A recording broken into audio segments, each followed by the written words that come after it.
And good afternoon to all of you. Today we are going to read chapter 1 of economics, ਜਿਸ ਨੂੰ ਅਸੀਂ ਪੰਜਾਬੀ ਵਿੱਚ ਅਰਥ ਸ਼ਾਸਤਰ ਵੀ ਕਹਿੰਦੇ ਆ, basic concepts. So in this chapter we are going to study about basic concepts of economics. So ਅਰਥ ਸ਼ਾਸਤਰ ਦੇ ਜਿਹੜੇ basic concepts ਨੇ, ਕੁਝ definitions ਨੇ ਖਾਸ ਜਿਹਨਾਂ ਦੇ ਮਤਲਬ ਨੇ, ਅਸੀਂ ਉਹ ਜਿਹੜੇ ਆ ਇਸ chapter ਵਿੱਚ ਪੜਨ ਜਾ ਰਹੇ ਹਾਂ. There are some words, ਕੁਝ ਐਵੇਂ ਦੇ words ਨੇ, ਸ਼ਬਦ ਨੇ ਜਿੱਦਾਂ capita, goods, services, national income, saving, consumption. So these are some words in economics which have special meaning, ਜਿੰਦਾ ਖਾਸ ਮਤਲਬ ਹੈ. ਸੋ ਇਹਨਾਂ ਸ਼ਬਦਾਂ ਨੂੰ ਅਸੀਂ basic concepts ਕਹਿੰਦੇ ਆ ਤੇ ਇਸ ਚੈਪਟਰ ਦੇ ਅੰਦਰ ਅਸੀਂ ਉਹਨਾਂ basic concepts ਨੂੰ ਪੜਨ ਜਾ ਰਹੇ ਹਾਂ. ਪਹਿਲਾਂ ਸਭ ਤੋਂ ਹੈ ਨੈਸ਼ਨਲ ਇਨਕਮ. ਸੋ ਨੈਸ਼ਨਲ ਇਨਕਮ ਦਾ ਕੀ ਮਤਲਬ ਹੈ? ਚਲੋ ਸਭ ਤੋਂ ਪਹਿਲੇ ਅਸੀਂ ਡੈਫੀਨੇਸ਼ਨ ਜਿਹੜੀ ਹੈ ਬੁੱਕ ਦੇ ਉੱਪਰ ਲਿਖੀ ਹੋਈ ਤੁਹਾਡੇ ਉਹ ਪੜ੍ਹਦੇ ਆ. National income is defined as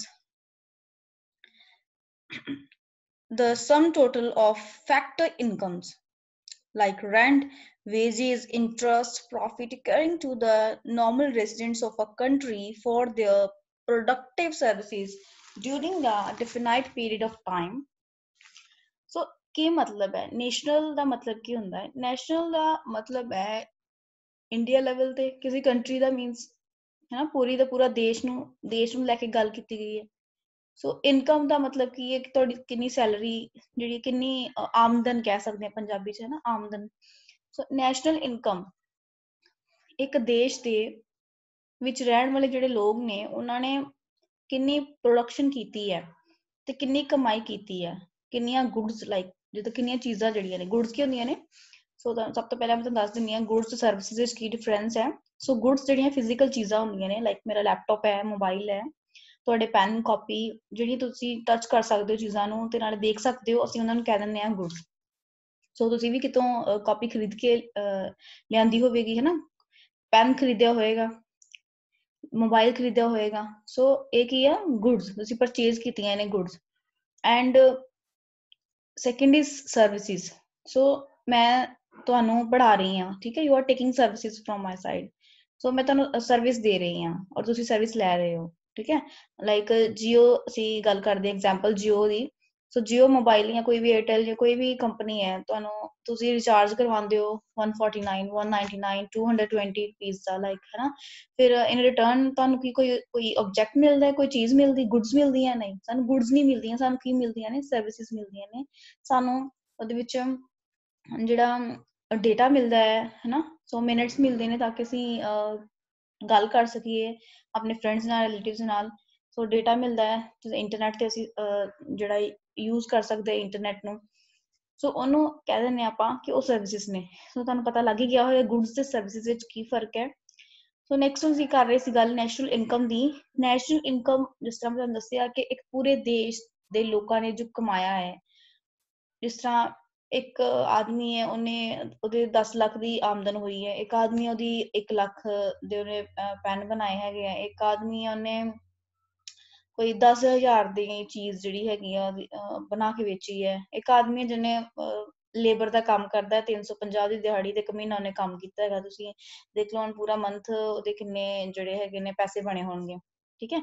ਸੋ ਇਸ ਤਰੀਕੇ ਦੇ ਨਾਲ ਇੱਕ ਲੇਬਰ ਤੋਂ ਲੈ ਕੇ ਇੱਕ ਬਿਜ਼ਨਸਮੈਨ ਤੱਕ ਜਿਹੜੇ ਸਾਰੇ ਲੋਕ ਜਿਹੜੇ ਕਮਾ ਨੇ, ਅਰਨ ਕਰ ਰਹੇ ਨੇ ਸਾਡੇ ਦੇਸ਼ ਦੇ ਵਿੱਚ, ਉਹਨਾਂ ਸਾਰਿਆਂ ਦੀ ਆਮਦਨ ਨੂੰ ਮਿਲਾ ਕੇ ਅਸੀਂ ਕਹਿ ਸਕਦੇ ਹਾਂ ਕਿ ਉਹ ਕੀ ਇੱਕ ਨੈਸ਼ਨਲ ਇਨਕਮ ਹੈ, ਠੀਕ ਹੈ. ਸੋ ਇਹੀ ਲਿਖਿਆ ਹੋਇਆ ਇਹਦੇ ਵਿੱਚ,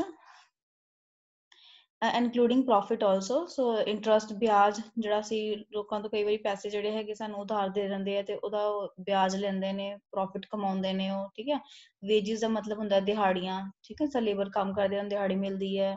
ਰੈਂਟ, ਮੈਂ ਲਾਈਕ ਜਿੱਦਾਂ ਮੈਂ ਰੈਂਟ ਤੇ ਰਹਿ ਰਹੀ ਹੋਵਾਂ ਔਰ ਰੈਂਟ ਮੈਂ ਪੇ ਕਰਦੀ ਹਾਂ ਕਿਸੇ ਨੂੰ, ਠੀਕ ਹੈ. ਸੋ ਮੈਂ ਪੈਸੇ ਕਮਾ ਰਹੀ ਹਾਂ ਔਰ ਮੈਂ ਕਿਸੇ ਨੂੰ ਰੈਂਟ ਦੇ ਰਹੀ ਹਾਂ. ਤਾਂ ਇਹ ਕੀ ਮਤਲਬ ਸਾਰਾ ਜੋ ਪੈਸਾ ਹੈ, ਸਰਵਿਸਿਜ਼, ਇਹ ਸਾਨੂੰ ਸਰਵਿਸਿਜ਼, ਰੈਂਟ ਕੀ ਹੈ, ਸਰਵਿਸਿਜ਼ ਮਿਲ ਰਹੀਆਂ ਨੇ ਸਾਨੂੰ, ਠੀਕ ਹੈ. ਸੋ ਸਾਰੇ ਦੇ ਸਾਰੇ ਦੇਸ਼ ਦੇ ਲੋਕਾਂ ਦੀ ਜਿਹੜੀ ਇਨਕਮ ਹੁੰਦੀ ਹੈ, ਉਹਨਾਂ ਨੂੰ ਜਦੋਂ ਅਸੀਂ ਮਿਲਾ ਦਿੰਦੇ ਹਾਂ, ਇੱਕ ਬਿਜ਼ਨਸਮੈਨ ਦੀ, ਇੱਕ ਲੇਬਰ ਦੀ, ਇੱਕ ਦੁਕਾਨਦਾਰ ਦੀ, ਇੱਕ ਡਾਕਟਰ ਦੀ, ਜਿੰਨੇ ਵੀ ਪੂਰੇ ਦੇ ਪੂਰੇ ਜਿੰਨੇ ਵੀ ਲੋਕ ਨੇ ਸਾਡੇ ਦੇਸ਼ ਦੇ ਜਿਹੜੇ ਅਰਨ ਕਰ ਰਹੇ ਨੇ, ਉਹਨਾਂ ਸਾਰਿਆਂ ਦੀ ਇਨਕਮ ਨੂੰ ਜਦੋਂ ਮਿਲਾ ਲੈਂਦੇ ਹਾਂ, ਉਹਨੂੰ ਅਸੀਂ ਕਹਿ ਦਿੰਦੇ ਹਾਂ national income. Income is a flow as such it is related to particular period of time. So की लिखा है कि एक फ्लो है and it is related to a particular period of time. ਅਸੀਂ ਕਹਿ ਸਕਦੇ ਹਾਂ 1 ਸਾਲ ਦੀ ਹੈ ਨਾ ਕਿ 1 ਸਾਲ ਜਿਹੜਾ ਹੈਗਾ ਵਾ 1 ਸਾਲ ਦੇ ਅੰਦਰ 2020 ਲਾਈਕ ਜਿਸ ਤਰ੍ਹਾਂ ਹੈਗਾ 1 ਸਾਲ ਦੇ ਅੰਦਰ ਉਸ ਦੇਸ਼ ਦੇ ਲੋਕਾਂ ਨੇ ਕਿੰਨੇ ਪੈਸੇ ਕਮਾਏ ਹੈਗੇ ਨੇ ਠੀਕ ਹੈ ਅਸੀਂ ਉਸਨੂੰ ਉਸ ਦੇਸ਼ ਦੀ 1 ਸਾਲ ਵਿੱਚ ਕਮਾਉਣ ਵਾਲੀ ਨੈਸ਼ਨਲ ਇਨਕਮ ਕਵਾਂਗੇ ਸੋ ਇੱਕ ਪਾਰਟਿਕੂਲਰ ਪੀਰੀਅਡ ਆਫ ਟਾਈਮ ਹੈ ਕਹਿੰਦੇ ਹੋ ਸੋ normally this period is of 1 year duration तो कहते 1 साल ਦੀ duration ਮੰਨੀ ਜਾਂਦੀ ਹੈ 1 year duration thus national income is the earned income by the normal residents of a country during 1 year so this is a definition you can write ਹੋਰ ਵੀ definitions ਤੁਹਾਨੂੰ ਆਣਗੀਆਂ so national income is the earned income ਪੈਸੇ ਜਿਹੜੇ ਕਮਾਏ ਗਏ ਨੇ ਕਿੰਨੇ ਕਮਾਏ ਨੇ normal residents ਨੇ ਜੋ ਰਹਿਣ ਵਾਲੇ ਲੋਕ ਕਿਸੇ ਦੇਸ਼ ਦੇ ਉਹਨਾਂ ਨੇ 1 ਸਾਲ ਦੇ ਵਿੱਚ ਜਿੰਨੀ ਆਮਦਨ ਜਿਹੜੀ ਹੈ ਉਹਨਾਂ ਸਾਰਿਆਂ ਲੋਕਾਂ ਨੇ ਕਿੰਨੇ ਪੈਸੇ ਕਮਾਏ ਨੇ ਕਿੰਨੀ ਆਮਦਨ ਕੀਤੀ ਹੈ ਅਸੀਂ ਉਹਨਾਂ ਨੂੰ ਨੈਸ਼ਨਲ ਇਨਕਮ ਜਿਹੜੀ ਉਹ ਕਹਿੰਦੇ ਆ next national product is another term synonymous to national income so thus when we express the result of economic activities as a sum total of market value of final goods and services produced in the country during 1 year it is known as national product ਕੀ ਮਤਲਬ ਹੈ national product ਦਾ ਇੱਕ ਵਾਰ ਦੁਬਾਰਾ read ਕਰਦੇ ਹਾਂ ਆਪਾਂ when we express the result of economic activities as a sum total of market value of final goods ਹੁਣ final goods ਲਿਖਿਆ ਹੋਇਆ ਹੈ ਇੱਥੇ ਠੀਕ ਹੈ final goods so suppose ਕਰੋ 3 ਕੰਪਨੀਆਂ ਨੇ ਇੱਕ ਕੰਪਨੀ ਜਿਹੜੀ ਆ ਉਹ ਸਪੇਅਰ ਪਾਰਟ ਬਣਾ ਰਹੀ ਹੈਗੀ ਆ ਠੀਕ ਹੈ ਇੱਕ ਕੰਪਨੀ ਹੈ ਜਿਸ ਤਰ੍ਹਾਂ ਕੁਝ ਟਾਇਰਸ ਬਣਾ ਰਹੀ ਹੈ ਇੱਕ ਤੀਸਰੀ ਕੰਪਨੀ ਹੈ ਜਿਹਨੇ ਸਪੇਅਰ ਪਾਰਟਸ ਟਾਇਰਸ ਨੂੰ ਯੂਜ਼ ਕਰਕੇ ਤੇ ਗੱਡੀ ਬਣਾ ਲਈ ਕਾਰ ਬਣਾ ਲਈ ਠੀਕ ਹੈ ਸੋ ਇਹ ਵੀ ਕਹਿ ਸਕਦੇ ਕਿ ਇੱਕ ਕੰਪਨੀ ਹੈ ਜਿਹਨੇ ਰॉ ਮਟੀਰੀਅਲ ਪ੍ਰੋਵਾਈਡ ਕਰ ਰਹੀ ਹੈ ਠੀਕ ਹੈ ਲੋਹਾ ਜਿੱਦਾਂ ਪਲਾਸਟਿਕ ਹੈ ਜਿੱਦਾਂ ਉਹ ਕੰਪਨੀਆਂ ਜਿਹੜੀਆਂ ਲੋਹਾ ਪ੍ਰੋਵਾਈਡ ਕਰ ਰਹੀਆਂ ਜਾਂ ਪਲਾਸਟਿਕ ਪ੍ਰੋਵਾਈਡ ਕਰ ਰਹੀਆਂ ਨੇ ਇੱਕ ਕੰਪਨੀ ਜਿਹੜੀ ਉਹਨੂੰ ਲੋਹੇ ਨੂੰ ਯੂਜ਼ ਕਰਕੇ ਸਮਾਨ ਤਿਆਰ ਕਰ ਰਹੀ ਹੈ ਸਪੇਅਰ ਪਾਰਟਸ ਤਿਆਰ ਕਰ ਰਹੀ ਹੈ ਫਿਰ ਉਹ ਅਲੱਗ-ਅਲੱਗ ਸਪੇਅਰ ਪਾਰਟਸ ਹੋਣਗੇ ਪਰ ਉਹਨਾਂ ਨੂੰ ਜੋੜਨਾ ਤੇ ਆਉਂਦਾ ਨਹੀਂ ਫਿਰ ਤੀਸਰੀ ਕੰਪਨੀ ਜਿਹੜੀ ਹੈ ਉਹਨਾਂ ਸਪੇਅਰ ਪਾਰਟਸ ਨੂੰ ਯੂਜ਼ ਕਰਕੇ ਕੀ ਕਰ ਰਹੀ ਹੈ ਕਾਰ ਬਣਾ ਰਹੀ ਹੈ ਬਾਈਕ ਬਣਾ ਰਹੀ ਹੈ ਠੀਕ ਹੈ ਸੋ ਇੱਕ ਫਾਈਨਲ ਪ੍ਰੋਡਕਟ ਹੀ ਹੋ ਗਿਆ ਸਾਡੀ ਬਾਈਕ ਬਟ ਉਸ ਬਾਈਕ ਦੇ ਵਿੱਚ ਕਿੰਨੇ ਸਪੇਅਰ ਪਾਰਟਸ ਲੱਗੇ ਹੋਣਗੇ ਕਿੰਨਾ ਉਹਦੇ ਵਿੱਚ ਲੋਹਾ ਲੱਗਾ ਹੈ ਹਨਾ ਰॉ ਮਟੀਰੀਅਲ ਜਿੱਦਾਂ ਹੈ ਤੇ ਉਹ ਫਾਈਨਲ ਪ੍ਰੋਡਕਟ ਸਾਡੇ ਕੋਲ ਕਿਹੜਾ ਆ ਗਿਆ ਜਿਹੜਾ ਅਸੀਂ ਯੂਜ਼ ਕਰ ਰਹੇ ਹਾਂ ਜਿਵੇਂ ਲਾਈਕ ਹੁਣ ਲੈਪਟਾਪ ਹੈ ਇਹਦੇ ਵਿੱਚ ਪ੍ਰੋਸੈਸਰ ਲੱਗਾ ਹੁੰਦਾ ਹੈ ਮਦਰਬੋਰਡ ਹੈ ਮਾਊਸ ਹੈ ਅਲੱਗ ਕੰਪਨੀ ਦਾ ਹੈ ਠੀਕ ਹੈ ਸੋ ਇਹਦੇ ਵਿੱਚ ਅਲੱਗ-ਅਲੱਗ ਚੀਜ਼ਾਂ ਜਿਹੜੀਆਂ ਕੰਪਨੀਆਂ ਪ੍ਰੋਵਾਈਡ ਕਰਦੀਆਂ ਨੇ ਬਟ ਜਦੋਂ ਇਹ ਫਾਈਨਲ ਪ੍ਰੋਡਕਟ ਬਣ ਜਾਂਦਾ ਹੈ ਅਸੀਂ ਉਸ ਨੂੰ ਕਹਿ ਦਿੰਦੇ ਹਾਂ ਕਿ ਉਹ ਕੀ ਹੈ ਸਾਡੇ ਕੋਲ ਨੈਸ਼ਨਲ ਪ੍ਰੋਡਕਟ ਬਣ ਗਿਆ ਸੋ ਉਹ ਤੋਂ ਕਮਾਈ ਹੋਣ ਵਾਲੀ ਜਿਹੜੀ ਹੁੰਦੀ ਹੈਗੀ ਹੈ ਕਿ ਫਾਈਨਲ ਗੁੱਡਸ ਐਂਡ ਸਰਵਿਸਿਜ਼ ਜਿਹੜੀਆਂ ਪ੍ਰੋਡਿਊਸ ਹੋ ਰਹੀਆਂ ਨੇ ਸਾਡੇ ਦੇਸ਼ ਦੇ ਵਿੱਚ 1 ਸਾਲ ਦੇ ਵਿੱਚ ਅਸੀਂ ਉਸ ਨੂੰ ਕੀ ਕਹਿੰਦੇ ਹੈਗੇ ਆ ਨੈਸ਼ਨਲ ਪ੍ਰੋਡਕਟ ਕਹਿੰਦੇ ਹਾਂ On the other hand, when we express it by the sum total of the factor incomes, that is wages, interest, profit earned during 1 year, it is called national income. So ਇਹ ਕਹਿ ਰਿਹਾ ਦੁਬਾਰਾ ਕਿ ਇਹਨਾਂ products ਨੂੰ ਵੇਚ ਕੇ for example ਤੁਸੀਂ PAN ਹੈ ਹੁਣ ਖੁਦ ਘਰੇ ਤਾਂ ਬਣਾਇਆ ਨਹੀਂ ਹੈ ਨਾ ਪੈਨ ਜਿਹੜਾ ਸੀ ਮਾਰਕੀਟ ਤੋਂ ਦੁਕਾਨ ਤੋਂ ਲਿਆ ਹੈ ਲੈਪਟਾਪ ਦੁਕਾਨ ਤੋਂ ਲਿਆ ਹੈ ਤਾਂ ਕਿ ਮੈਂ ਯੂਜ਼ ਕਰ ਸਕਾਂ ਤੇ ਕੰਮ ਕਰ ਸਕਾਂ ਪੈਨ ਨਾਲ ਤੁਸੀਂ ਲਿਖ ਸਕਦੇ ਹੋ ਕਾਪੀ ਯੂਜ਼ ਕਰ ਰਹੇ ਹੋ ਤੇ ਲਿਖਣ ਵਾਸਤੇ ਆਪਣੇ ਨੋਟਸ ਬਣਾਉਣ ਵਾਸਤੇ ਠੀਕ ਹੈ ਸੋ ਇਹ ਸਾਰੀਆਂ ਚੀਜ਼ਾਂ ਜਿਹੜੀਆਂ ਹੈਗੀਆਂ ਨੇ ਸਾਡੇ ਯੂਜ਼ ਹੁੰਦੀਆਂ ਨੇ ਤੇ ਅਸੀਂ ਕੀ ਕਰਦੇ ਹਾਂ ਉਹਨਾਂ ਨੂੰ ਪਰਚੇਜ ਕਰਦੇ ਹਾਂ ਤੇ ਇਹ ਰਿਟਰਨ ਜਿਹੜਾ ਸੈਲ ਕਰ ਰਿਹਾ ਹੁੰਦਾ ਜਿਹੜਾ ਵੇਚ ਰਿਹਾ ਸੀ ਉਹਨੂੰ ਪੈਸੇ ਦਿੰਦੇ ਹਾਂ ਠੀਕ ਹੈ ਸੋ ਜੋ ਵੀ ਉਹ ਪੈਸੇ ਕਮਾ ਰਿਹਾ ਹੈ ਉਹਦੀ ਉਹ ਵਾਲਾ ਤੇ ਹੋਰ ਵੀ ਕਈ ਸਿਰਫ ਉਹੀ ਦੁਕਾਨਦਾਰ ਨੇ ਪੈਸੇ ਨਹੀਂ ਕਮਾਏ ਬਹੁਤ ਸਾਰੇ ਹੋਰ ਵੀ ਲੋਕ ਆ ਜਿਨ੍ਹਾਂ ਨੇ ਦੇਸ਼ ਦੇ ਇਨਕਮ ਦੇ ਵਿੱਚ ਜਿਹੜੇ ਆ ਹਿੱਸਾ ਦੇ ਰਹੇ ਨੇ ਅਸੀਂ ਉਹਨਾਂ ਨੂੰ ਸਾਰਿਆਂ ਨੂੰ ਮਿਲਾ ਕੇ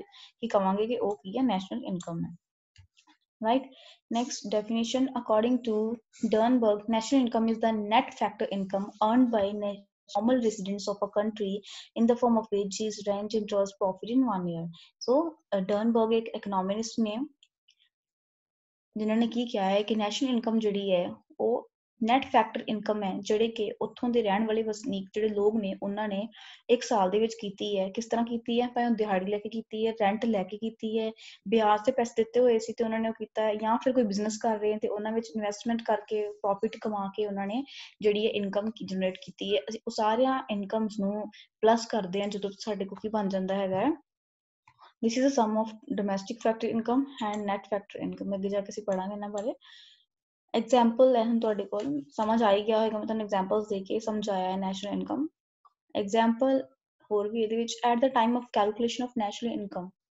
goods and services are multiplied by the price. ਕਹਿੰਦੇ ਜਦੋਂ ਅਸੀਂ ਨੈਸ਼ਨਲ ਇਨਕਮ ਨੂੰ ਕੈਲਕੂਲੇਟ ਕਰਦੇ ਹਾਂ ਤੇ ਅਸੀਂ ਕੀ ਕਰਦੇ ਹਾਂ, ਜਿਹੜੀਆਂ ਗੁਡਸ ਜਿਹੜੀਆਂ ਸਰਵਿਸਿਜ਼ ਸਾਨੂੰ ਮਿਲੀਆਂ ਨੇ ਤੇ ਅਸੀਂ ਪ੍ਰਾਈਸ ਦੇ ਨਾਲ, ਜਿੱਦਾਂ ਪੈਨਸਿਲ ਹੈ ਹਨਾ, ਤੇ 2 ਰੁਪਏ ਦੀ ਪੈਨਸਿਲ ਹੈ, ਕਿੰਨੀਆਂ ਜਨਰੇਟ ਹੋਈਆਂ, ਉਹ ਜਿਸ ਤਰ੍ਹਾਂ ਕੰਪਨੀ ਨੇ 100 ਪੈਨਸਿਲ ਜਿਹੜੀਆਂ ਨੇ ਉਹ ਬਣਾਈਆਂ ਨੇ ਤੇ ਉਹਦਾ ਰੇਟ ਜਿਹੜਾ 2 ਹੈ, 2 ਰੁਪਏ, ਕੀ ਕਰਾਂਗੇ 2 ਨੂੰ ਮਲਟੀਪਲਾਈ ਕਰ ਦਾਂਗੇ 100 ਦੇ ਨਾਲ, 200 ਬਣ ਜਾਏਗਾ। ਠੀਕ ਹੈ, ਸੋ ਉਸ ਤਰੀਕੇ ਨਾਲ ਹੀ ਕਹਿੰਦੇ if the quantity of a national product is multiplied by the current price we call it national income at current price or monetary income। ठीक है, सो ਕੀ ਕਹਿ ਰਿਹਾ ਹੈਗਾ ਕਿ ਅਗਰ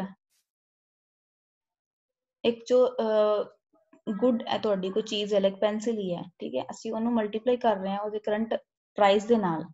if the quantity of the national product means like pencil suppose ਕਰ ਲਓ ਤੁਸੀਂ, ਤੇ ਉਹਦੀ ਕੁਆਂਟੀਟੀ ਮਤਲਬ ਜਿਵੇਂ ਮੈਂ ਸਮਝਾਇਆ ਕਿ 100 ਪ੍ਰੋਡਕਟ ਪ੍ਰੋਡਿਊਸ ਕੀਤੇ, 100 ਪੈਨਸਿਲਸ ਪ੍ਰੋਡਿਊਸ ਕੀਤੀਆਂ ਨੇ ਤੇ ਉਹਦੇ 2 ਰੁਪਏ ਇੱਕ ਪੈਨਸਿਲ ਦੀ ਜਿਹੜੀ ਕੀਮਤ ਸੀਗੀ, ਅਸੀਂ ਉਹਨੂੰ ਮਲਟੀਪਲਾਈ ਕਰ ਦਿੱਤਾ 100 ਨੂੰ 2 ਰੁਪਏ ਦੇ ਨਾਲ, ਤੇ ਉਹ ਕੀ ਬਣ ਗਿਆ ਨੈਸ਼ਨਲ ਇਨਕਮ। ਸੌਰੀ, ਉਸ ਦੀ ਟੋਟਲ ਜਿਹੜੀ ਕੀਮਤ ਹੋਏਗੀ ਬਣ ਜਾਏਗੀ 200। So we call it national income at current price. ਅਸੀਂ ਉਹਨੂੰ ਕਹਾਂਗੇ ਕਿ 200 ਰੁਪਏ ਜਿਹੜੀ ਉਹਦੀ ਕਰੰਟ ਪ੍ਰਾਈਸ ਉਹਦੀ ਨੈਸ਼ਨਲ ਇਨਕਮ ਹੋ ਗਈ ਹੈ, ਮੋਨੇਟਰੀ ਇਨਕਮ ਇਹਨੂੰ ਬੋਲ ਦਿੰਦੇ ਆ। With the quantity of the national income is multiplied with the price of some fixed period that is based year। एक साल वास्ते ਹੁਣ ਕੀ ਪਤਾ ਅਗਲੇ ਸਾਲ ਉਸ ਪੈਨਸਿਲ ਦੀ ਕੀਮਤ 3 ਰੁਪਏ ਹੋ ਜਾਏ, ਹੈ ਨਾ, ਸੋ ਚੇਂਜ ਹੋ ਸਕਦੀ ਹੈ। ਸੋ ਕਹਿ ਰਿਹਾ ਹੈ ਕਿ the result obtained is called national income at constant price। ਅਸੀਂ ਉਸਨੂੰ ਕਹਿ ਦਿੰਦੇ ਹਾਂ ਕਿ national income ਜਿਹੜੀ constant ਮਤਲਬ ਫਿਕਸਡ ਪ੍ਰਾਈਸ ਉੱਤੇ ਹੈ ਔਰ ਰੀਅਲ ਨੈਕਸਟ ਇਨਕਮ ਹੈ। Price keeps on changing, prices ਜਿਹੜੇ ਹੁੰਦੇ ਨੇ ਉਹ ਬਦਲਦੇ ਹੀ ਰਹਿੰਦੇ ਨੇ as a result of it, ਜਿਸ ਦੇ ਨਾਲ ਜਿਹੜੀ ਨੈਸ਼ਨਲ ਇਨਕਮ ਹੁੰਦੀ ਹੈ ਉਹ ਵੀ ਘਟਦੀ ਵੱਧਦੀ ਰਹਿੰਦੀ ਹੈਗੀ ਆ।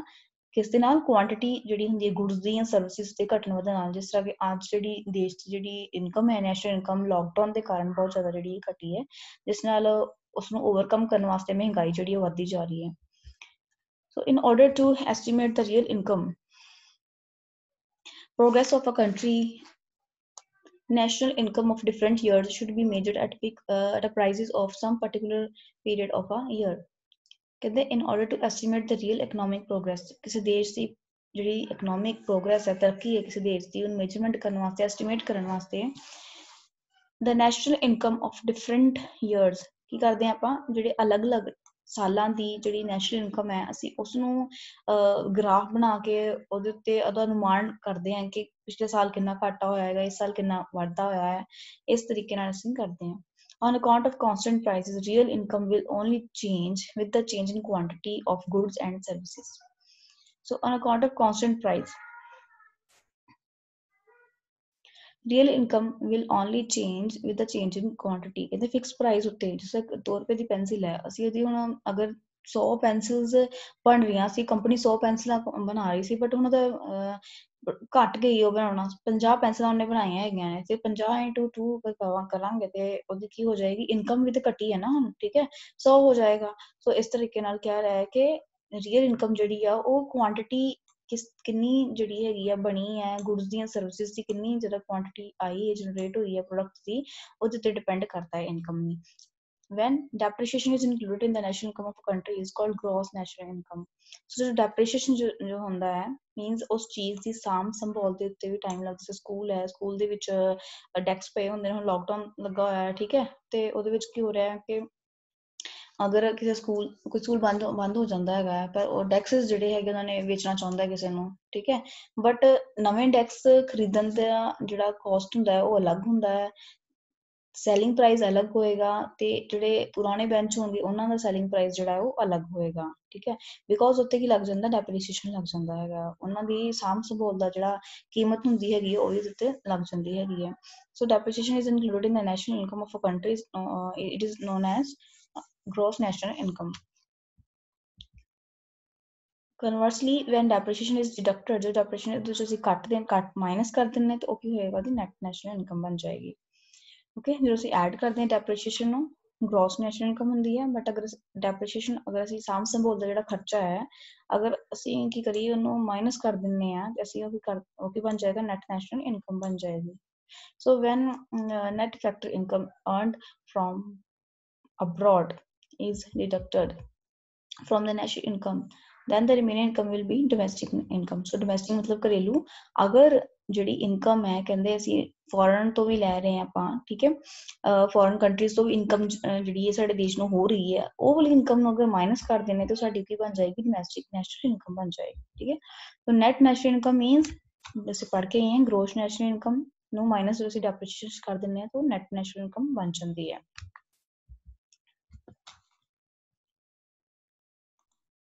ਨੈਕਸਟ 212 ਪੇਜ ਤੇ ਜੋ ਤੁਹਾਡੇ ਕੋਲ ਹੈ ਪਰ ਕੈਪੀਟਾ ਇਨਕਮ, ਸੈਕਿੰਡ ਸਾਡੀ ਕਨਸੈਪਟ ਹੈ, ਬੇਸਿਕ ਕਨਸੈਪਟ ਜੋ ਹੈ ਪਰ ਕੈਪੀਟਾ ਇਨਕਮ। ਇਹਦੇ ਵਿੱਚ ਕੀ ਲਿਖਿਆ ਹੈ, ਪਰ ਕੈਪੀਟਾ। ਹੁਣ ਕੈਪੀਟਾ ਦਾ ਮਤਲਬ ਕੀ ਹੁੰਦਾ ਹੈ, ਕੈਪੀਟਾ ਦਾ ਮਤਲਬ ਹੈ ਕੋਈ ਵੀ ਜਿਸ ਅਸੀਂ ਕੰਮ ਸ਼ੁਰੂ ਕਰ ਰਹੇ ਹਾਂ ਹੈ, ਕੰਮ ਦੇ ਵਿੱਚ ਸਾਨੂੰ ਉਹਦੇ ਵਿੱਚ ਪੈਸੇ ਲਗਾਣੇ ਹੁਣ ਪੈਣਗੇ, ਕੋਈ ਮਸ਼ੀਨਰੀ ਚਾਹੀਦੀ ਹੈ, ਮਸ਼ੀਨਸ ਚਾਹੀਦੀਆਂ ਨੇ, ਪਲੇਸ ਜਗ੍ਹਾ ਚਾਹੀਦੀ ਹੈ, ਇਹ ਸਾਰੀਆਂ ਚੀਜ਼ਾਂ ਜਿਹੜੀਆਂ ਜੋ ਸਾਨੂੰ ਆਪਣੇ ਬਿਜ਼ਨਸ ਨੂੰ ਪ੍ਰੋਫਿਟ ਨੂੰ ਕਮਾਉਣ ਵਾਸਤੇ, ਬਿਜ਼ਨਸ ਨੂੰ ਵਧਾਉਣ ਵਾਸਤੇ, ਇਨਕਮ ਜਨਰੇਟ ਕਰਨ ਵਾਸਤੇ ਜੋ ਚਾਹੀਦੀਆਂ ਨੇ, ਅਸੀਂ ਉਹਨਾਂ ਨੂੰ ਕੈਪੀਟਾ ਕਹਿੰਦੇ ਹਾਂ, ਠੀਕ ਹੈ। तो that word is called capita. So per capita income is an important concept regarding the country's economic welfare or the standard living of people. So बहुत ज़्यादा जरूरी है कहते हैं per capita income। देखो की लिखा है, पर कैपिटा इनकम का मतलब की है, per capita income is defined as the average income earned by the people of the country in a defined period of time. So per capita income ਜਿਹੜੀ ਹੈ ਉਹ ਜਿਸ ਤਰ੍ਹਾਂ ਨੈਸ਼ਨਲ ਇਨਕਮ ਸਾਰੇ ਲੋਕਾਂ ਨੇ ਹੈ ਨਾ, ਸਾਰੇ ਦੇਸ਼ ਦੇ ਜਿਹੜੇ ਲੋਕ ਨੇ ਉਹਨਾਂ ਨੇ ਇਨਕਮ ਅਰਨ ਕੀਤੀ ਹੈ, ਇੱਕ ਇੱਕ ਬੰਦੇ ਦੀ ਜਿਹੜੀ ਅਰਨ ਕੀਤੀ ਹੋਈ ਪੈਸੇ ਨੇ, ਇਨਕਮ ਹੈ, ਅਸੀਂ ਉਹਨਾਂ ਨੂੰ ਪਲੱਸ ਕਰ ਦਿੰਦੇ ਹਾਂ ਤਾਂ ਨੈਸ਼ਨਲ ਇਨਕਮ ਬਣ ਜਾਂਦੀ ਹੈ। ਉਦਾਂ ਹੀ ਪਰ ਕੈਪੀਟਾ ਇਨਕਮ ਨੂੰ ਜਦੋਂ ਅਸੀਂ ਟੋਟਲ ਜਿੰਨੇ ਵੀ ਇਨਕਮ ਸੀ ਨੈਸ਼ਨਲ ਇਨਕਮ ਨੂੰ ਡਿਵਾਈਡ ਕਰ ਦਿੰਦੇ ਆਪਣੀ ਪੋਪੂਲੇਸ਼ਨ ਆਬਾਦੀ ਦੇ ਨਾਲ, ਤੇ ਐਵਰੇਜ ਕੱਢ ਲੈਂਦੇ, ਇੱਕ ਐਵਰੇਜ ਜਿਹੜੀ ਹੈ ਇੱਕ ਪਰਸਨ ਦੀ ਅਰਨਿੰਗ ਇੰਨੀ ਹੈ ਸਾਡੇ ਦੇਸ਼ ਦੇ ਵਿੱਚ, ਠੀਕ ਹੈ, ਅਸੀਂ ਉਸ ਨੂੰ ਕਹਿੰਦੇ ਹਾਂ per capita income. So it is a average income earned by the people of a country. ਕਿਸੇ ਦੇਸ਼ ਦੇ ਜਿਹੜੇ ਲੋਕ ਨੇ ਉਹਨਾਂ ਦਾ ਅਸੀਂ ਐਵਰੇਜ ਕੱਢ ਲੈਂਦੇ ਹਾਂ ਕਿ ਇੱਕ ਬੰਦੇ ਦੀ ਇਨਕਮ ਜਿਹੜੀ ਹੈ ਉਹ ਇੰਨੀ ਹੋਏਗੀ ਇੱਕ ਸਾਲ ਦੇ ਵਿੱਚ, ਇਸ ਸਾਲ ਦੇ ਵਿੱਚ ਇੰਨੀ ਇਨਕਮ ਸੀ ਉਹਦੀ, ਤੇ ਅਸੀਂ ਉਸਨੂੰ ਪਰ ਕੈਪੀਟਾ ਇਨਕਮ ਜਿਹੜੀ ਕਹਿੰਦੇ ਆ, ਠੀਕ ਹੈ। So example, per capita income is just an average income. It doesn't mean that the income of every individual in the country is equal to. ਇਹਦਾ ਮਤਲਬ ਇਹ ਨਹੀਂ ਹੈਗਾ ਕਿ ਜਿੰਨੇ ਵੀ ਸਾਡੇ ਦੇਸ਼ ਦੇ ਵਿੱਚ ਲੋਕ ਨੇ ਉਹਨਾਂ ਹਰ ਇੱਕ ਦੀ ਇਨਕਮ ਜਿਹੜੀ ਉਹ ਬਰਾਬਰ ਹੈ। The income of some individuals may be more than it, ਹੈ ਨਾ, ਜਿਸ ਤਰ੍ਹਾਂ ਮੇਰੀ ਇਨਕਮ ਜਿਸ ਤਰ੍ਹਾਂ 30,000 ਹੈ, ਤੁਹਾਡੀ ਇਨਕਮ ਜਿਸ ਤਰ੍ਹਾਂ ਕਿਸੇ ਦੀ ਕਹਿ ਲਓ 50,000 ਹੈ ਨਾ, ਤਾਂ ਅਸੀਂ ਕੀ ਉਹਨਾਂ ਦੀ ਇਨਕਮ ਜਿਹੜੀ ਹੈ ਕਹਿੰਦੇ ਅਲੱਗ-ਅਲੱਗ ਪਰਸਨਸ ਦੀ ਵੇਰੀ ਕਰਦੀ ਹੈ। The income of some may be less than it, ਹੈ ਨਾ, ਕਿਸੇ ਦੀ ਵੱਧ ਹੋ ਸਕਦੀ, ਕਿਸੇ ਦੀ ਘੱਟ ਹੋ ਸਕਦੀ ਹੈ। ਫॉर एग्जांपल द पर capita income of India in 1994-95 was 8,237। ਇਹ ਐਵਰੇਜ ਹੈ ਕਿ ਜਦੋਂ ਨੈਸ਼ਨਲ ਇਨਕਮ ਨੂੰ ਜਿੰਨੀ ਸਰਵੇ ਕੀਤਾ ਗਿਆ ਕਿ ਉਹਦੇ ਵਿੱਚ ਨੈਸ਼ਨਲ ਇਨਕਮ ਜਿਹੜੀ ਉਹ ਇੰਨੀ ਹੈ ਸਾਡੇ ਕੋਲ, ਤੇ ਜਿਹੜੀ ਆਬਾਦੀ ਸੀ ਪਾਪੂਲੇਸ਼ਨ ਨੂੰ ਡਿਵਾਈਡ ਕੀਤਾ ਗਿਆ, ਤੇ ਕਹਿੰਦੇ 1994 ਤੇ 1995 ਜਿਹੜਾ ਸਾਲ ਸੀ ਉਹਦੇ ਵਿੱਚ ਦੇਖਿਆ ਗਿਆ ਕਿ ਪਰ ਕੈਪੀਟਾ ਇਨਕਮ ਜਿਹੜੀ ਹੈ ਉਹ 8,237 ਹੈ। ਐਂਡ ਪੰਜਾਬ ਦੀ ਗੱਲ ਕਰੀਏ ਤੇ ਉਹ ਕਿੰਨੀ ਸੀਗੀ, 2010-11 ਦੀ ਗੱਲ ਕਰੀਏ 68,998, ਇੰਨੀ ਜ਼ਿਆਦਾ ਸੀਗੀ। ਪਰ ਕੈਪੀਟਾ ਇਨਕਮ ਇਜ਼ ਕੈਲਕੂਲੇਟਡ ਬਾਈ, ਕਿਸ ਤਰ੍ਹਾਂ ਅਸੀਂ ਕੈਲਕੂਲੇਟ ਕਰਦੇ ਹਾਂ ਪਰ ਕੈਪੀਟਾ ਇਨਕਮ ਨੂੰ, ਨੈਸ਼ਨਲ ਇਨਕਮ ਜਿਹੜੀ ਹੈ ਉਹਨੂੰ ਜਿੰਨੀ ਦੇਸ਼ ਦੀ ਆਬਾਦੀ ਹੈ ਪਾਪੂਲੇਸ਼ਨ ਉਹਨੂੰ ਡਿਵਾਈਡ ਕਰ ਦੇਵਾਂਗੇ ਤੇ ਸਾਡੇ ਕੋਲ ਤਾਂ ਪਰ ਕੈਪੀਟਾ ਇਨਕਮ ਜਿਹੜਾ ਉਹ ਨਿਕਲ ਆਉਂਦਾ ਹੈ। Per capita income at current prices is known as monetary. So ਜੋ ਵੀ ਕਰੰਟ ਫਿਕਸਡ ਪ੍ਰਾਈਸਿਸ ਹੁੰਦੇ ਸੀ ਉਹਨੂੰ ਕਹਿ ਦਿੰਦੇ ਆ ਮੋਨੇਟਰੀ ਪਰ ਕੈਪੀਟਾ ਇਨਕਮ ਜਾਂ ਫਿਕਸਡ पर कैपिटा इनकम ही बोल देवांगे। करंट ਤੇ ਜਦੋਂ ਕਰਦੇ ਆ ਕਾਂਸਟੈਂਟ ਮੀਨਸ ਫਿਕਸਡ ਪ੍ਰਾਈਸ ਜਦੋਂ ਕਰਦੇ ਸੀ ਉਹਨੂੰ ਰੀਅਲ ਪਰ ਕੈਪੀਟਾ ਇਨਕਮ ਕਹਿੰਦੇ ਆ। So next, it is not necessary that an increase in the national income of a country will always lead to increase in standard of living of people। ਕਹਿੰਦੇ ਜ਼ਰੂਰੀ ਨਹੀਂ ਹੈਗਾ ਕਿ ਜਦੋਂ ਨੈਸ਼ਨਲ ਇਨਕਮ ਸਾਡੀ ਜਿੱਦਾਂ ਸਪੋਜ਼ ਕਰੋ ਮੇਰੀ 5,000 ਸੈਲਰੀ ਹੈ ਨਾ, ਤਾਂ ਘੱਟ ਸੈਲਰੀ ਇਸ ਲਈ ਮੈਂ ਟੀ ਸ਼ਰਟ ਖਰੀਦ ਰਹੀ ਹਾਂ 100 ਰੁਪੀਜ਼ ਦੀ, 100 ਰੁਪਏ ਦੀ। ਬਟ ਸਪੋਜ਼ ਕਰੋ ਮੇਰੀ ਸੈਲਰੀ 50,000 ਹੋ ਗਈ, 50,000 ਹੋ ਗਈ ਹੈ, ਤੇ ਕੀ ਮੈਂ ਹੁਣ ਫਿਰ 100 ਰੁਪਏ ਵਾਲੀ ਟੀ ਸ਼ਰਟ ਹੀ ਖਰੀਦਾਂਗੀ, ਹੈ ਨਾ। ਇਨਕਮ ਵਧੀ ਹੈ ਤੇ ਮੈਂ ਵੀ ਆਪਣਾ ਸਟੈਂਡਰਡ ਜਿਹੜਾ ਹੈ ਲਿਵਿੰਗ ਦਾ ਉਹ ਵਧਾਉਣ ਦੀ ਕੋਸ਼ਿਸ਼ ਕਰਾਂਗੀ, 500 ਰੁਪੀਜ਼ 1000 ਰੁਪੀਜ਼ ਦੀ ਟੀ ਸ਼ਰਟ ਲਵਾਂਗੀ, ਹੈ ਨਾ, ਵੱਧ ਵੀ ਲੈ ਸਕਦੀ ਹਾਂ ਉਸ ਟਾਈਮ ਤੇ ਬਿਕੋਜ਼ ਸਾਡੀ ਇਨਕਮ ਵੱਧ ਚੁੱਕੀ ਹੈ ਹੁਣ, ਹੈ ਨਾ। ਸੋ it is not necessary. But ਇੱਥੇ ਕੀ ਲਿਖਿਆ ਹੈਗਾ ਕਿ ਜਦੋਂ ਸਾਡਾ ਨੈਸ਼ਨਲ ਇਨਕਮ ਹੈ, ਨੈਸ਼ਨਲ ਇਨਕਮ ਦੱਸਿਆ ਹੈ ਕਿ ਹਰ ਇੱਕ ਪਰਸਨ ਦੀ ਇਕੁਅਲ ਨਹੀਂ ਹੁੰਦੀ ਹੈਗੀ, ਹਰ ਇੱਕ ਦੀ ਅਲੱਗ-ਅਲੱਗ ਪਰ ਕੈਪੀਟਲ ਇਨਕਮ ਹੁੰਦੀ ਹੈ।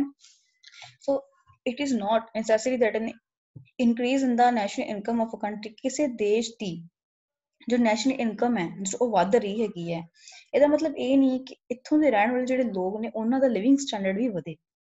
ਠੀਕ ਹੈ, standard of living of people depend ਕਰਦਾ ਹੈ ਕਿਹਦੇ ਉੱਤੇ, ਪਰ ਕੈਪੀਟਾ ਇਨਕਮ ਉੱਤੇ ਡਿਪੈਂਡ ਕਰਦਾ ਹੈ। ਓਕੇ, ਪਰ ਕੈਪੀਟਾ ਇਨਕਮ ਦੇ ਉੱਤੇ ਡਿਪੈਂਡ ਕਰਦਾ ਹੈ। For example, suppose the real income, national income of the country increase by 4% per Ennum. ਇੱਕ ਸਾਲ ਦੇ ਵਿੱਚ ਕਹਿੰਦੇ ਜਿਹੜੀ ਨੈਸ਼ਨਲ ਇਨਕਮ ਹੈ ਉਹ 4% ਵੱਧ ਗਈ ਹੈ। There is also increase in the population, population ਵੀ ਤਾਂ ਵਧੀ ਹੈ ਨਾ 4%, then there will be there will not be an increase in per capita income। ਕੋਈ ਇੱਥੇ per capita income ਦੇ ਵਿੱਚ ਵਾਧਾ ਨਹੀਂ ਹੁਆ, ਮਤਲਬ ਇੱਕ ਪਰਸਨ ਦੀ ਇਨਕਮ ਦੇ ਵਿੱਚ ਕੋਈ ਵਾਧਾ ਨਹੀਂ ਹੁਆ। ਕਿਸੇ ਸੈਕਟਰ ਵਿੱਚ ਕਹਿ ਸਕਦੇ ਹਾਂ ਕਿ ਪੈਸੇ ਜ਼ਿਆਦਾ ਆਏ ਇਸ ਲਈ ਸਾਡੇ ਦੇਸ਼ ਦੀ ਜਿਹੜੀ ਪਰ ਨੈਸ਼ਨਲ ਇਨਕਮ ਜਿਹੜੀ ਆ ਉਹ ਵਧੀ ਹੈ। So it means that there is no change in the standard of living of the people or rate of economic development of the country on it doesn't depend on the national income। national income ਤੇ depend ਨਹੀਂ ਕਰਦਾ living standard, ਕਿਤੇ depend ਕਰਦਾ ਹੈ per capita income ਤੇ depend ਕਰਦਾ ਹੈ। Rate of economic growth of a country will depend only when there is continuous growth of real per capita income। so ਜਦੋਂ per ਮਤਲਬ fixed rate ਉੱਤੇ constant price ਉੱਤੇ ਜਿਹੜਾ ਅਸੀਂ ਕਹਿ ਰਹੇ ਹਾਂ ਰੀਅਲ ਕੈਪੀਟਲ ਇਨਕਮ ਪੜ੍ਹ ਕੇ ਆਏ ਆਪਾਂ ਉੱਤੇ, ਸੋ ਰੀਅਲ ਜਦੋਂ ਉਹ ਗਰੋਥ ਕਰਦਾ ਹੈ ਉਹਦੇ ਨਾਲ ਦੇਸ਼ ਦੇ ਜਿਹੜੇ ਲੋਕ ਹੋਣਗੇ ਉਹਨਾਂ ਦੀ ਤਰੱਕੀ ਜਿਹੜੀ ਹੈ ਹੋ ਸਕਦੀ ਹੈ। ਨੈਕਸਟ ਹੈ ਕੰਸੰਪਸ਼ਨ। The word consumption is used in two senses। so ਦੋ ਤਰੀਕੇ ਨਾਲ ਅਸੀਂ ਇਹਨੂੰ ਵਰਤਿਆ ਜਾਂਦਾ ਹੈ। ਕੰਜ਼ੰਪਸ਼ਨ ਦਾ ਮਤਲਬ ਹੁੰਦਾ ਐਕਸਪੈਂਡੀਚਰ, ਖਰਚਾ, ਹੈ ਨਾ, ਕਿ ਕਿੰਨੇ ਪੈਸੇ ਦਾ 5000 ਮੇਰੀ ਸੈਲਰੀ ਹੈ ਉਹਦੇ ਵਿੱਚੋਂ ਮੈਂ 2000 ਦੇ ਜਿਸ ਤਰ੍ਹਾਂ ਸ਼ਾਪਿੰਗ ਕਰ ਲਈ ਹੈ ਔਰ 3000 ਮੇਰੇ ਕੋਲ ਹੈ, ਇਹਦਾ ਮਤਲਬ 2000 ਕੀ ਮੇਰੀ ਹੋ ਗਈ ਕੰਜ਼ੰਪਸ਼ਨ ਹੋ ਗਈ, ਖਰਚਾ ਕਰ ਦਿੱਤਾ ਮੈਂ ਇਹਦੇ ਵਿੱਚੋਂ, ਹੈ ਨਾ, ਔਰ 3000 ਕੀ ਹੋ ਗਈ ਮੇਰੀ ਸੇਵਿੰਗ ਹੋ ਗਈ, ਮੈਨੂੰ ਸੇਵ ਕਰਕੇ ਰੱਖ ਲਿਆ। ਠੀਕ ਹੈ, so in the first sense as the process and in the second as an expenditure ਨੂੰ ਕਹਿ ਦਿੰਦੇ ਹਾਂ। ਠੀਕ ਹੈ, ਸੋ ਪ੍ਰੋਸੈਸ ਪ੍ਰੋਡਕਟ ਜਿਸ ਤਰ੍ਹਾਂ ਅਸੀਂ ਕੰਜ਼ੰਪਸ਼ਨ ਇਹ ਵੀ ਕਹਿ ਦਿੰਦੇ ਹਾਂ ਕਿ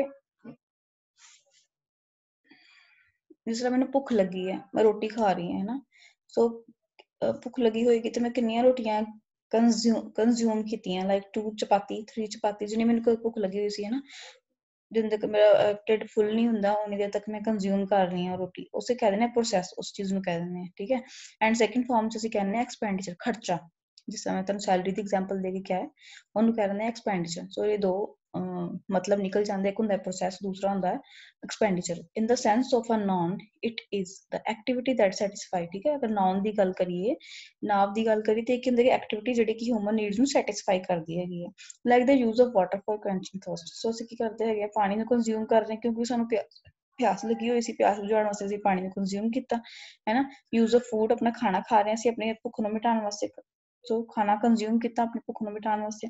ਸੋ consumption is that process by which a person uses the utility of a good in order to satisfy its want। so ਆਪਣੀ ਜਿਹੜੀਆਂ ਜ਼ਰੂਰਤਾਂ ਨੇ, ਨੀਡਸ ਨੇ, ਉਹਨਾਂ ਨੂੰ ਪੂਰਾ ਕਰਨ ਵਾਸਤੇ ਜਿਹੜੀਆਂ ਗੁਡਸ ਨੂੰ ਅਸੀਂ ਯੂਜ਼ ਕਰ ਰਹੇ ਹਾਂ, ਇਨਸਾਨ ਹਿਊਮਨ ਬੀਇੰਗ ਪਰਸਨ ਯੂਜ਼ ਕਰ ਰਿਹਾ ਹੁੰਦਾ, ਅਸੀਂ ਉਸਨੂੰ ਕਹਿ ਦਿੰਦੇ ਹਾਂ ਸਾਡੀ ਕੰਜ਼ੰਪਸ਼ਨ ਹੈ। ਇਨ ਅਦਰ ਹੈਂਡ ਐਕਸਪੈਂਡੀਚਰ ਦੀ ਗੱਲ ਕਰੀਏ, ਐਕਸਪੈਂਡੀਚਰ ਸੈਂਸ ਦੀ ਗੱਲ ਕਰੀਏ ਤੇ ਕੰਜ਼ੰਪਸ਼ਨ ਦਾ ਮਤਲਬ ਹੈ ਟੋਟਲ ਐਕਸਪੈਂਡੀਚਰ, ਕਿੰਨਾ ਖਰਚਾ ਅਸੀਂ ਕੀਤਾ ਹੈ which is incurred on the consumption goods.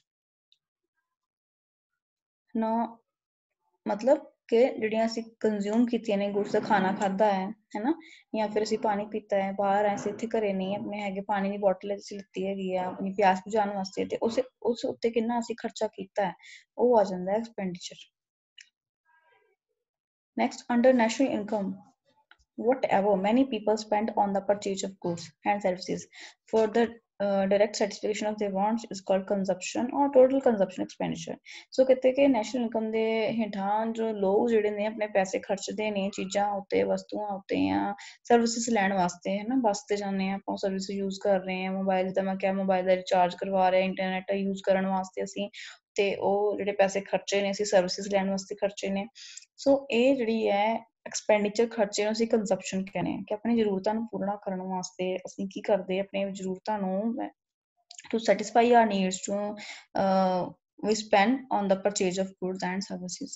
okay, so that is called consumption, and we can also say total consumption expenditure। suppose the total income of an economy is rupees 2000 crore। ਕਹਿੰਦੇ ਕਿ ਅਗਰ ਅਸੀਂ ਗੱਲ ਕਰੀਏ ਇੱਕ ਦੇਸ਼ ਹੈ ਉਹਦੇ ਵਿੱਚ ਜਿਹੜੀ ਇਨਕਮ ਹੈ, ਸਪੋਜ਼ ਕਰ ਲਓ 2000 ਕਰੋੜ ਹੈ, ਸੌਰੀ 2000 ਕਰੋੜ ਹੈ, ਉਹਦੇ ਵਿੱਚੋਂ ਉਸ ਇਨਕਮ ਦੇ ਵਿੱਚੋਂ 1500 crore spend on consumption goods and services. So ਚੀਜ਼ਾਂ ਦੇ ਉੱਤੇ ਔਰ ਸਰਵਿਸਿਜ਼ ਦੇ ਉੱਤੇ ਇੰਨਾ ਪੈਸਾ ਜਿਹੜਾ ਖਰਚ ਕਰ ਦਿੱਤਾ ਗਿਆ। ਠੀਕ ਹੈ, so then it will be said that total consumption expenditure, so total consumption expenditure ਕਿੰਨਾ ਆਇਆ, ਕਿੰਨਾ ਖਰਚਾ ਆਇਆ ਉਹਨਾਂ ਦਾ 1500 ਕਰੋੜ। ਐਂਡ ਜਿਹੜੇ ਪੈਸੇ ਬਚ ਗਏ ਨੇ 500, ਦੈਟ ਇਜ਼ ਕਾਲਡ ਸੇਵਿੰਗ, ਉਹਨੂੰ ਕਵਾਂਗੇ ਉਸਦੀ ਸੇਵਿੰਗ ਕਵਾਂਗੇ ਆਪਾਂ। ਠੀਕ ਹੈ, ਸੋ ਬਿਕੋਜ਼ ਇਨਕਮ ਇਕੁਅਲ ਟੂ ਜਿਹੜੀ ਤਨਖਾਹ ਹੈ ਸਾਡੀ, ਇਨਕਮ ਆਮਦਨ ਜਿਹੜੀ ਹੋ ਰਹੀ ਹੈ ਇਹਦੇ ਵਿੱਚ ਇਕੁਅਲ ਟੂ ਕਿਹਦੇ ਬਰਾਬਰ ਹੁੰਦੀ ਹੈ, ਕੀ ਕਰਦੇ ਆਪਾਂ ਉਹਦੇ ਵਿੱਚ ਕੁਝ ਪੈਸੇ ਖਰਚ ਦਿੰਦੇ ਹਾਂ, ਕੰਜ਼ਿਊਮ ਕਰ ਦਿੰਦੇ ਹਾਂ। ਐਕਸਪੈਂਡੀਚਰ ਮੀਨਸ ਸਾਡੇ ਖਰਚਿਆਂ ਚ ਆ ਜਾਂਦਾ, ਕੁਝ ਪੈਸੇ ਜਿਹੜੇ ਅਸੀਂ ਸੇਵ ਕਰ ਲੈਂਦੇ ਹਾਂ। ਠੀਕ ਹੈ, ਸੋ ਜੈਸੇ 2000 ਕਰੋੜ ਸੀ ਉਹਦੇ ਵਿੱਚ 1500 ਕਰੋੜ ਜਿਹੜੇ ਸੀ ਕੰਜ਼ਿਊਮ ਸਪੈਂਡ ਕਰ ਦਿੱਤੇ, ਖਰਚ ਦਿੱਤੇ ਗੁੱਡਸ ਸਰਵਿਸਿਜ਼ ਉੱਤੇ, ਔਰ ਜਿਹੜੇ 500 ਰੁਪਏ ਅਸੀਂ ਬਚਾ ਲਏ ਸੀ, 500 ਕਰੋੜ ਜਿਹੜੇ ਸੀਗੇ ਉਹ ਅਸੀਂ ਸੇਵ ਕਰ ਲਏ, ਇਹ ਸਾਡੀ ਸੇਵਿੰਗ ਆ ਗਈ। ਸੋ ਇਹ ਯੂਜ਼ the consumption ਨੂੰ ਜ਼ਿਆਦਾ ਕਹਿੰਦਾ ਯੂਜ਼ ਕਰ ਰਹੇ ਹਾਂ ਵਰਡ ਨੂੰ ਇਕਨੋਮਿਕਸ ਵਿੱਚ ਇਨ ਦ ਸੈਂਸ ਆਫ ਟੋਟਲ ਐਕਸਪੈਂਡੀਚਰ, ਕਿੰਨਾ ਖਰਚਾ ਜਿਹੜਾ ਅਸੀਂ ਕੀਤਾ ਹੈ। Next definition, assumption means expenditure ਖਰਚਾ ਕਿਤੇ ਤੇ ਕੀਤਾ made on consumption during 1 year in an economy। Okay, economic ਦੇ ਅੰਦਰ ਇੱਕ ਸਾਲ ਦੇ ਵਿੱਚ ਅਸੀਂ ਚੀਜ਼ਾਂ ਨੂੰ, ਗੁਡਸ ਨੂੰ, ਸਰਵਿਸਿਜ਼ ਨੂੰ ਲੈਣ ਦੇ ਲਈ ਜਿਹੜਾ ਅਸੀਂ ਖਰਚਾ ਉਹਦੇ ਉੱਤੇ ਕੀਤਾ ਹੈ, ਐਕਸਪੈਂਡੀਚਰ ਕੀਤਾ ਸੀ, ਉਸਨੂੰ ਕੰਜ਼ੰਪਸ਼ਨ ਕਹਿੰਦੇ ਆ। ਕੰਜ਼ੰਪਸ਼ਨ ਡਿਪੈਂਡ ਔਨ ਮੈਨੀ ਫੈਕਟਰਸ, ਕੰਜ਼ੰਪਸ਼ਨ ਕਈ ਤਰ੍ਹਾਂ ਦੇ ਫੈਕਟਰਸ ਉੱਤੇ ਡਿਪੈਂਡ ਕਰਦੀ ਹੈ। Income, price of commodity, fashion, ਹੈ ਨਾ। So that thus it can be said that consumption is a function of many factors, depend on many factors, ਕਈ ਤਰ੍ਹਾਂ ਦੇ factors ਤੇ depend ਕਰਦੀ ਹੈ consumption। Income has the most effect on the consumption. In the words of Keynes, total consumption expenditure of an economy mainly depends on income. It can be said that consumption is a function of income, which means it depends on income. Generally, with the rise in income, consumption also increase, but increase in consumption is less than that of income. There will be how much change in consumption in comparison to the change in income. It depends on propensity to consume. Prosperity to consume is of two types. So ਇੱਥੇ ਸਾਡੇ ਕੋਲ ਇੱਕ definition ਆਈ ਹੈ prosperity to consume।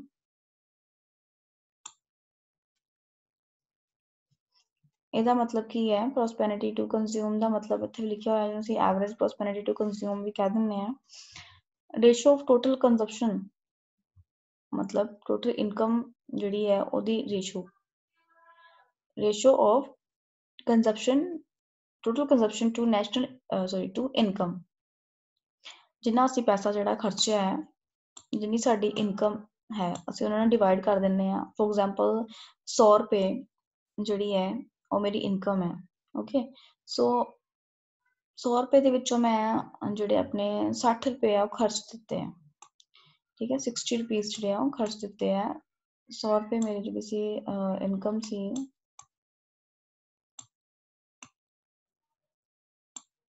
ਹੁਣ ਤੁਸੀਂ ਇਹਨੂੰ divide ਕਰੋਗੇ ਤਾਂ ਕੀ ਬਣ ਜਾਏਗਾ 0.6। ਠੀਕ ਹੈ, ਪਰਸੈਂਟੇਜ ਜਿਹੜੀ ਇਹਦੀ ਨਿਕਲੇਗੀ, ਤੁਸੀਂ ਮਲਟੀਪਲਾਈ ਕਰਾਂਗੇ 100 ਦੇ ਨਾਲ ਇਹਨਾਂ ਨੂੰ, ਕਿੰਨੀ ਬਣ ਜਾਏਗੀ 60। ਠੀਕ ਹੈ, ਸੋ ਇਹ ਲਿਖਿਆ ਹੋਇਆ ਕਿ 60% ਜਿਹੜਾ ਸੀ ਕੰਜ਼ਿਊਮ ਜਿਹੜਾ ਕੀਤਾ ਹੈ, ਅਸੀਂ ਉਹਨੂੰ ਕਹਿੰਦੇ ਹਾਂ ਕਿ ਕਿੰਨਾ ਹਿੱਸਾ ਆਪਣੀ ਆਮਦਨ ਦਾ, ਕਿੰਨਾ ਕਿੰਨਾ ਹਿੱਸਾ ਅਸੀਂ ਆਪਣੀ ਆਮਦਨ ਦਾ ਖਰਚ ਕਰਦੇ ਹਾਂ, ਅਸੀਂ ਉਹਨੂੰ ਕਹਿੰਦੇ ਹਾਂ ਪ੍ਰੋਸਪੈਰਿਟੀ ਟੂ ਕੰਜ਼ਿਊਮ। ਉਹਦਾ ਪ੍ਰੋਸਪੈਰਿਟੀ ਟੂ ਸੇਵਿੰਗ ਵੀ ਹੁੰਦਾ, ਅੱਗੇ ਜਾ ਕੇ ਪੜਾਂਗੇ ਕਿ ਆਪਣੀ ਆਮਦਨ ਦਾ ਕਿੰਨੇ ਪਰਸੈਂਟ ਅਸੀਂ ਕਿੰਨਾ ਪਾਰਟ ਜਿਹੜਾ ਹੈ, ਇਹਦੇ ਵਿੱਚੋਂ ਇਹ 40% ਜਿਹੜਾ ਹਿੱਸਾ ਅਸੀਂ ਆਪਣੀ ਆਮਦਨ ਦਾ ਸੇਵ ਕੀਤਾ ਇਹਦੇ ਵਿੱਚ ਇਸ ਐਗਜ਼ਾਮਪਲ 'ਚ ਅਸੀਂ 20% ਜਿਹੜਾ ਹੈ ਇਨਕਮ 'ਚ ਸੇਵ ਕੀਤਾ। ਸੋ ਅਸੀਂ ਉਹਨੂੰ ਕਹਿ ਦਿੰਦੇ ਹਾਂ ਪ੍ਰੋਸਪੈਰਿਟੀ ਟੂ ਸੇਵ। ਐਂਡ ਇਹਦੇ ਵਿੱਚ ਅਸੀਂ ਖਰਚਾ ਕੀਤਾ ਹੈ, ਕੰਜ਼ਿਊਮ ਕੀਤਾ ਹੈ। ਟੋਟਲ ਇਨਕਮ ਦੇ ਵਿੱਚੋਂ 100 ਰੁਪਏ ਦੇ ਵਿੱਚੋਂ 60 ਰੁਪਏ ਜਿਹੜੇ ਅਸੀਂ ਕੰਜ਼ਿਊਮ ਕਰ ਦਿੱਤੇ ਨੇ, ਸਪੈਂਡ ਕਰ ਦਿੱਤੇ ਨੇ, ਖਰਚ ਕਰ ਦਿੱਤੇ ਨੇ, ਸਾਡਾ ਐਕਸਪੈਂਡੀਚਰ ਹੋਇਆ ਇੰਨਾ 60 ਰੁਪਏ ਦੇ। ਇਹਦਾ ਮਤਲਬ ਕੀ ਕਿ average propensity to consume means ਕਿੰਨਾ ਪਾਰਟ ਅਸੀਂ ਆਪਣੇ ਆਮਦਨ ਦਾ ਖਰਚ ਕਰ ਚੁੱਕੇ ਹਾਂ, ਅਸੀਂ ਉਹਨੂੰ ਕਵਾਂਗੇ average propensity to consume, and that is equal to 60%। ਇੱਥੇ ਸਾਡਾ ਕਿੰਨਾ ਆਇਆ ਹੈ 60% ਜਿਹੜਾ ਆਨਸਰ ਹੈ। ਇਹਨੂੰ ਡਿਵਾਈਡ ਕਰਾਂਗੇ ਤਾਂ 0.6 ਆਨਸਰ ਹੈ। ਉਹਨੂੰ ਮਲਟੀਪਲਾਈ ਕਰਾਂਗੇ ਜਦੋਂ ਅਸੀਂ 100 ਦੇ ਨਾਲ ਪਰਸੈਂਟੇਜ ਕੱਢਣ ਵਾਸਤੇ, ਤੇ ਆਨਸਰ ਕੀ ਆਏਗਾ ਸਾਡੇ ਕੋਲ 60%।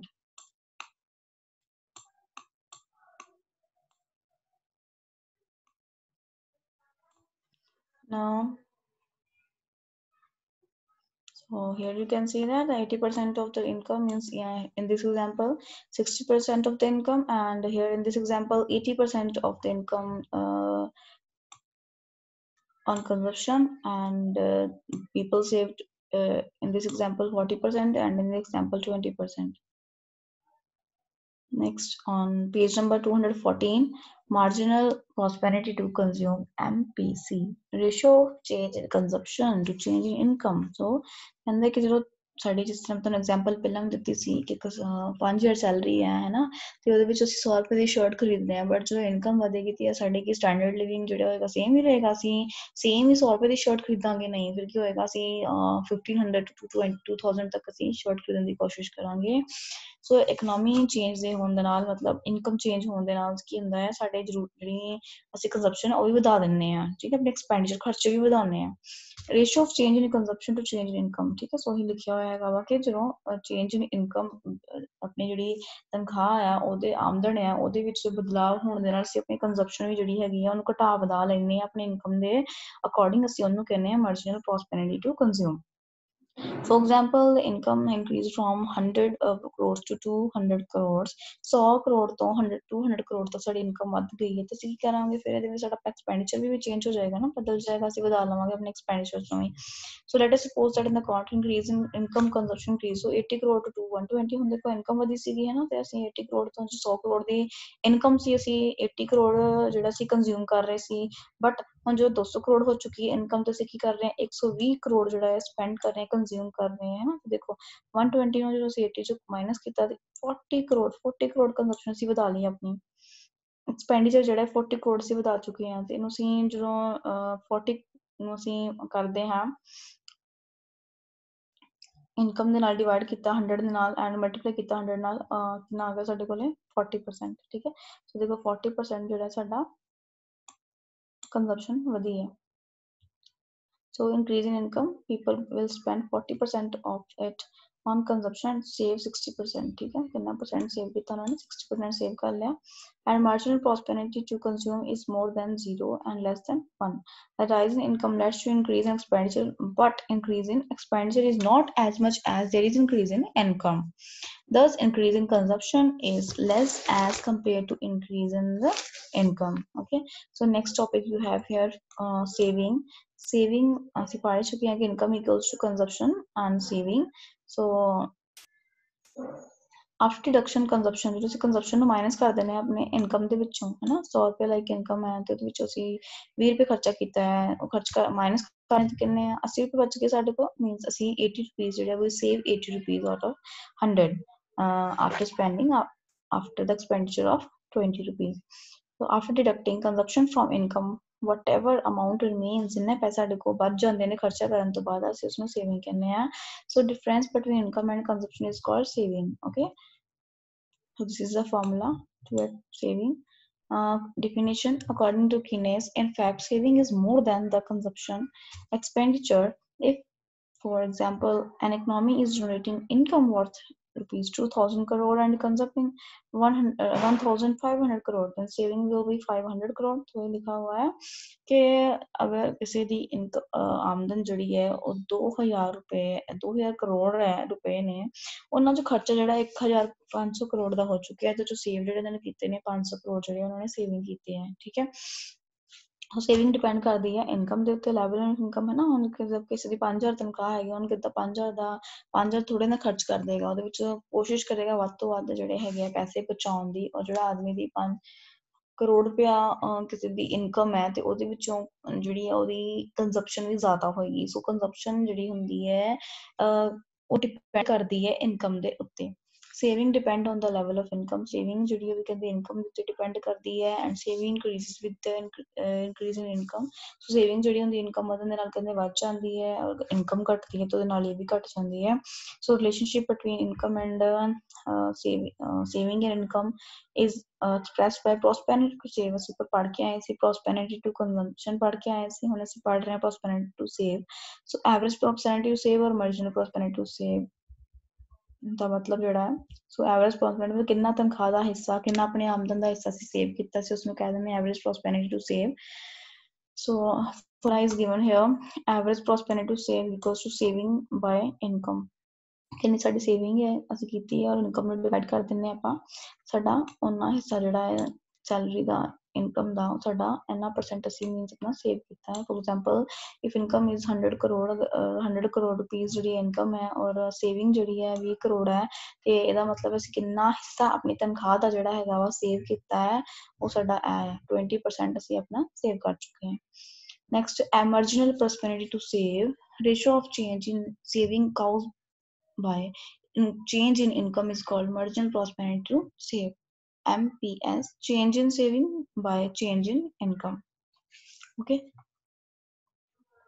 means ਜਿਹੜਾ ਇਨਕਮ ਹੈ ਆਮਦਨ ਹੈ ਉਹਦੀ ਚੇਂਜ ਹੋਣ ਦੇ ਨਾਲ ਸਾਡੀ ਸੇਵਿੰਗ ਵੀ ਚੇਂਜ ਹੋ ਰਹੀ ਹੈ ਅਸੀਂ ਉਹਨੂੰ ਕਹਿ ਦਿੰਦੇ ਹਾਂ marginal prosperity to save here is an example if for example income increases from rupees 100 crore to 200 crore अगर 100 तो 200 करोड़ साड़ी इनकम बढ़ गई है it means there is change of rupees 100 crore income 100 रुपए करोड़ ਦੇ ਵਿੱਚ 100 ਕਰੋੜ ਰੁਪਏ ਵਿੱਚ ਵਾਧਾ ਹੋਇਆ ਹੈਗਾ ਹੈ ਨਾ ਸੋ ਡਿਫਰੈਂਸ ਅਸੀਂ ਕੱਢਦੇ ਆ ਇਹਦਾ ਤੇ ਕੀ ਹੋਏਗਾ ਸਾਡੇ ਕੋਲ 100 ਕਰੋੜ ਦਾ ਆ ਜਾਏਗਾ ਹੈਨਾ ਸੋ ਸੇਵਿੰਗ ਰਾਈਜ਼ਸ ਸੋ ਸੇਵਿੰਗ ਜਿਹੜੀ ਹੈ ਉਹ ਕਹਿੰਦੇ ਕਿ ਸਾਡੀ ਵੱਧ ਚੁੱਕੀ ਹੈ ਪਹਿਲਾਂ ਅਸੀਂ 20 ਕਰੋੜ ਦੀ ਸਾਡੀ ਸੇਵਿੰਗ ਸੀ ਹੁਣ ਕਿੰਨੀ ਹੋ ਗਈ 80 ਕਰੋੜ ਦੀ ਸੇਵਿੰਗ ਹੋ ਗਈ ਹੈ ਠੀਕ ਹੈ so there will be 60 crore change in saving 60 crore ਜਿਹੜਾ ਉਹ ਚੇਂਜ ਹੋਇਆ ਸਾਡਾ ਸੇਵਿੰਗ ਵਿੱਚ 80 20 ਇਕੁਅਲਸ ਟੂ 60 ਠੀਕ ਹੈ ਸੋ ਮਾਰਜਨਲ ਪ੍ਰੋਸਪੈਰਿਟੀ ਸੇਵ ਕਿੰਨਾ ਆਏਗਾ ਅਸੀਂ ਦੱਸਿਆ ਜਿੱਦਾਂ ਕਿ ਅਸੀਂ ਡਿਵਾਈਡ ਕਰਦੇ ਹਾਂ 60 divide by 100 multiply 100 so that is equals to 60% so 60% is the saving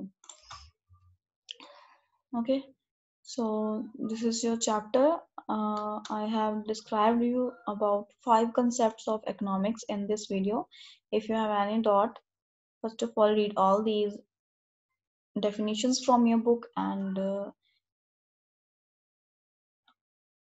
ਸਾਰਿਆਂ ਨੂੰ ਸਮਝਣ ਦੀ ਕੋਸ਼ਿਸ਼ ਕਰੋ ਇਕਨੋਮਿਕਸ ਟਫ ਨਹੀਂ ਹੈ ਬਟ ਦੇਖਣ ਨੂੰ ਟਫ ਲੱਗਦੀ ਹੈ ਸਮਝੋ ਇਹਨਾਂ ਸਾਰਿਆਂ ਨੂੰ ਚੰਗੀ ਤਰ੍ਹਾਂ ਬਾਰ-ਬਾਰ ਵੀਡੀਓ ਨੂੰ ਦੇਖੋ ਤਾਂ ਕਿ ਤੁਹਾਨੂੰ ਸਾਰਿਆਂ ਨੂੰ ਸਮਝ ਵਿੱਚ ਆ ਜਾਵੇ ਕੋਈ ਵੀ ਡਾਟਸ ਹੈ ਤੇ ਤੁਸੀਂ ਮੈਨੂੰ ਦੱਸ ਸਕਦੇ ਹੋ ਕਿ ਸਾਨੂੰ ਡਾਟਸ ਹੈਗੇ ਨੇ ਉਸ ਤੋਂ ਬਾਅਦ ਅਸੀਂ ਨੈਕਸਟ ਵੀਡੀਓ ਵੀ ਮੈਂ ਤੁਹਾਨੂੰ ਸ਼ੇਅਰ ਕਰ ਦਵਾਂਗੀ ਤਾਂ ਕਿ ਤੁਸੀਂ ਇਸ ਚੈਪਟਰ ਨੂੰ ਕੰਪਲੀਟਲੀ ਸਮਝ ਸਕੋ okay so thank you for watching keep sharing the video thank you have a nice day